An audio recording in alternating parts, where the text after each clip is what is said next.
नमस्कार, टीवी 100 देख रहे हैं आप और मैं हूं आपके साथ विजेता। तो यूपी सरकार में पूर्व मंत्री रहे साहब सिंह ने बीजेपी और कांग्रेस दोनों ही सरकारों पर सैनी समाज की उपेक्षा करने का आरोप लगाया है। हरिद्वार में होने वाले पंचायत चुनाव में दोनों पार्टियों को सबक सिखाने की बात कही और हरिद्वार प्रेस क्लब में प्रेस वार्ता के दौरान साहब सिंह सैनी ने बताया कि उनकी तरफ से राष्ट्र क्रांतिकारी मोर्चा नाम से एक राजनीतिक संगठन का निर्माण किया गया है। इस संगठन के बैनर तले मजबूती से पंचायत चुनाव लड़ा जाएगा और इसके साथ ही साहब सिंह सैनी ने कहा कि बीजेपी सरकार को हरिद्वार में सैनी समाज की उपेक्षा का खामियाजा विधानसभा चुनाव में उठाना पड़ेगा। लेकिन अब सैनी समाज जाग चुका है। अपने संगठन में वो हरिद्वार में सैनी समाज के साथ ही अन्य समाज के लोगों को जोड़ेंगे और मजबूती के आगामी पंचायत चुनाव में अपने प्रत्याशी उतारेंगे।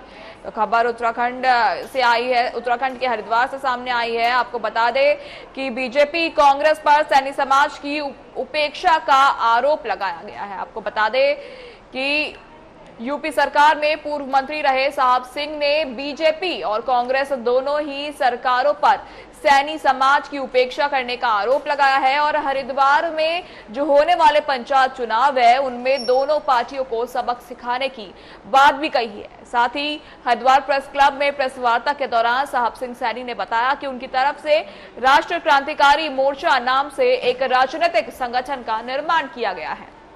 इस संगठन के बैनर तले मजबूती से पंचायत चुनाव लड़ा जाएगा और इसके साथ ही साहब सिंह सैनी ने यह भी कहा दिया है कि बीजेपी सरकार को हरिद्वार में सैनी समाज की उपेक्षा का खामियाजा विधानसभा चुनाव में उठाना पड़ेगा।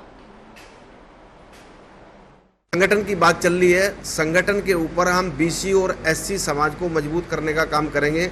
इसके अलावा जो भी समाज हमारे साथ जुड़ना चाहे हम उनको साथ लेकर के एक ताकत के रूप में सभी की सेवा करने का काम करेंगे।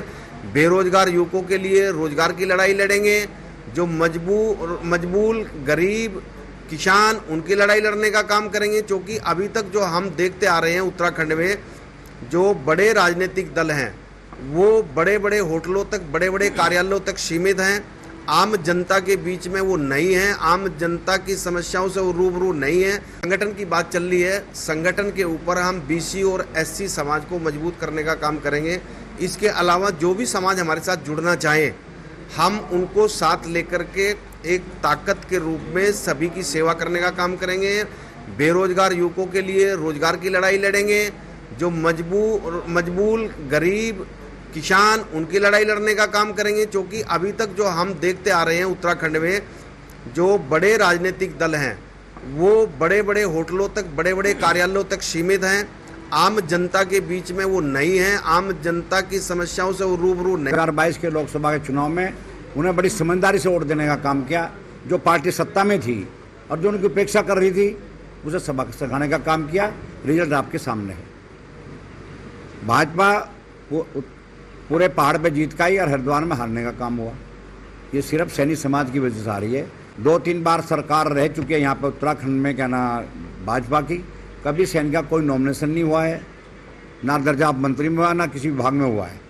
पहली बार जो हमारे नौजवान साथियों ने अपनी समझदारी दिखाई है, अपनी ताकत दिखाई है, उसी का परिणाम है जो अब आपके सामने क्या ना कल्पना जी को राज्यसभा भेजने का काम किया गया। निश्चित तौर से दावेदारी हम ज़्यादा सीटों पर जहाँ हमारे